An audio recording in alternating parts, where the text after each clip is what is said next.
Dites-moi, François, quelle est votre philosophie en tant que leader? Comment emmenez-vous votre équipe à faire de son mieux? Par l'exemple. J'ai toujours dirigé en montrant l'exemple, monsieur. Oh, c'est bien. C'est ce qu'il faut faire. Mais comment les amener à faire mieux que ce qu'ils croient être capables de faire? Ça, c'est très difficile, je trouve. Par l'inspiration, peut-être. Comment peut-on être inspiré et poussé vers l'excellence quand on n'a pas d'autre choix? Comment peut-on stimuler tout ce qui nous entoure? J'ai tendance à penser que c'est en puisant dans le travail des autres. Sur Robben Island, quand les choses allaient très mal, j'ai trouvé l'inspiration dans un poème. Un poème? Oui, de l'époque victorienne. Que des mots. Mais ils m'ont permis de rester debout quand ma seule envie était de me coucher.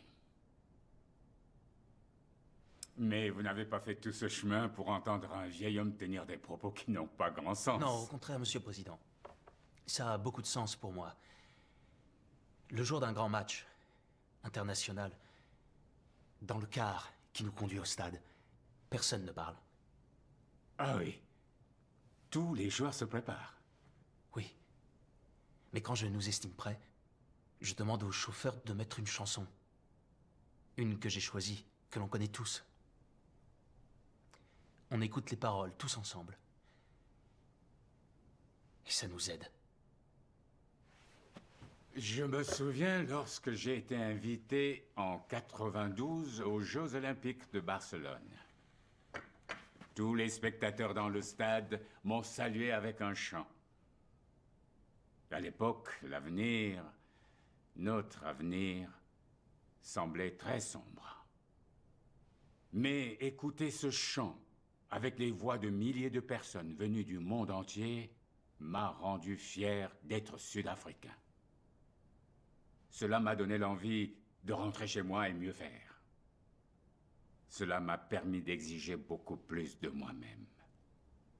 Puis-je savoir quel était ce chant, monsieur? Eh bien, c'était Nkosi Sikelele Africa. Un chant des plus exaltants. Nous avons besoin d'inspiration, François. Parce que si nous voulons bâtir notre nation, nous allons tous devoir dépasser nos propres attentes.